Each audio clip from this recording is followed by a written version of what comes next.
Hey everybody, my name is Susie Weinrich and welcome to Mom's Dinner. Here, we help adults feel successful at dinner time, so if that sounds good to you, we would love to have you subscribe to our channel.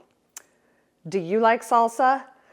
I love chips and salsa so much that I can eat my weight in chips and salsa. Like if we go to a Mexican restaurant, I'll eat so many chips and salsa that I can't even eat my dinner.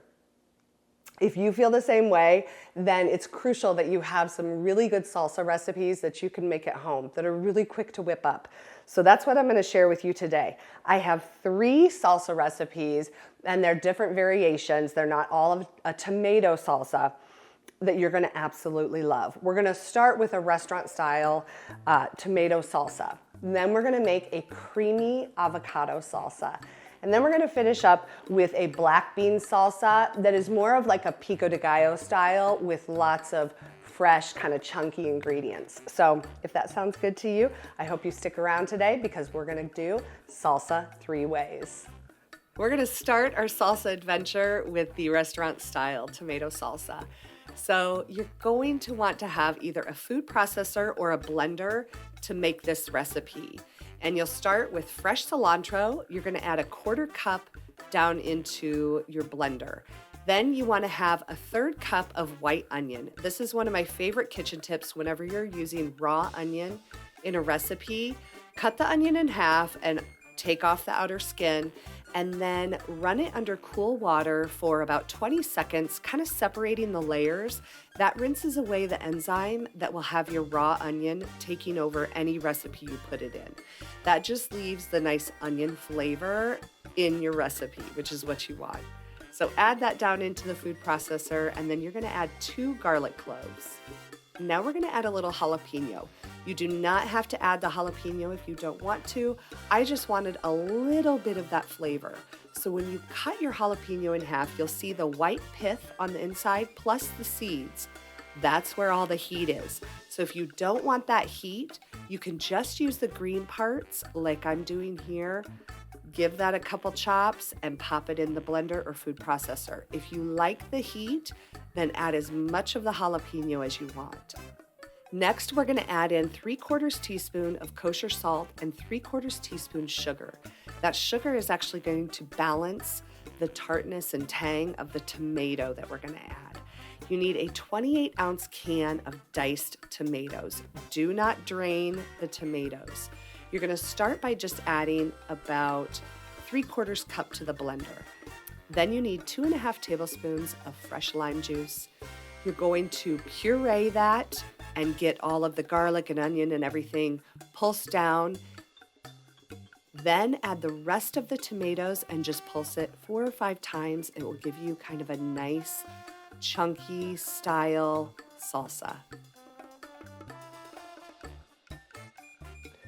This is the point you want to taste your salsa and see if it's just right for you.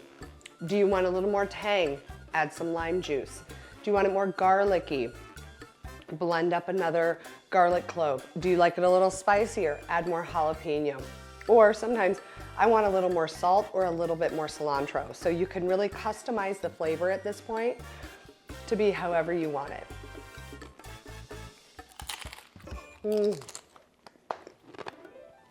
All right, let's make that creamy avocado salsa. Obviously, it's going to start with an avocado.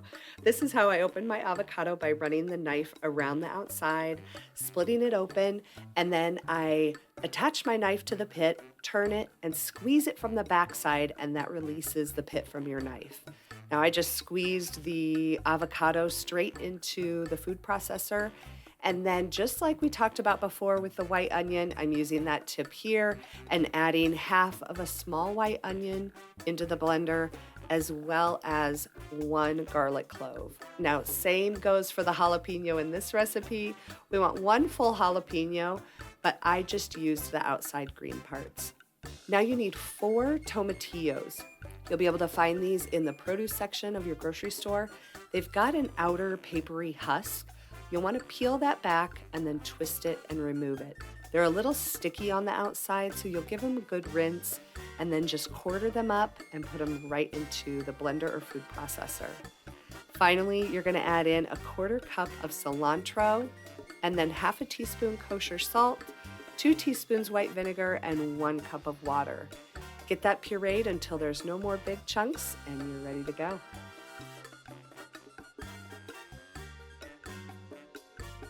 All right, we've got the creamy avocado salsa. It smells so fresh. It smells green. Oh.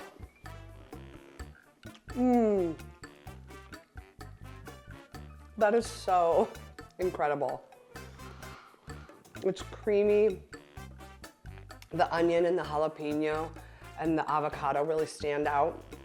Definitely make this one. All right, finally we're gonna make that black bean salsa. We're gonna start by thawing out some frozen corn. And this is just how I like to do it. I pop that 1 cup of frozen corn in a little bowl, put some warm water over it, and just set it to the side, and it will be ready to use when we're ready for it.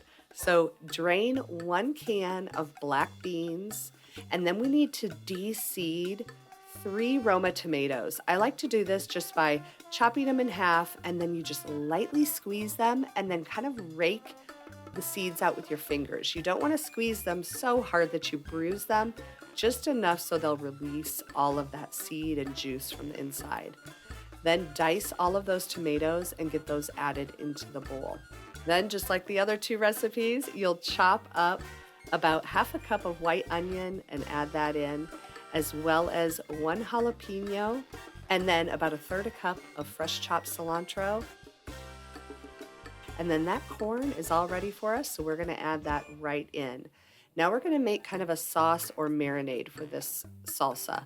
We're gonna go in with 1 garlic clove, 1 teaspoon of kosher salt, 1/4 cup of oil, either canola or vegetable oil will work great, 1 tablespoon white vinegar, and 3 tablespoons of lime juice. Get that whisked together and then just pour that right over the salsa and just give it a good stir so that all of that juice is coating all of the salsa. Now we're gonna add an avocado to this salsa. If you're serving it right away, go ahead and add the avocado. If you're making this ahead of time, you'll wanna keep the avocado out of there until right before it's time to serve. Give it 1 last toss with the dressing and it's ready to eat. All right, now I have 3 salsas to eat, and you know I'm going to be stuffing my face with chips and salsa for the next 3 days. So we did the black bean salsa that's got a little avocado in it.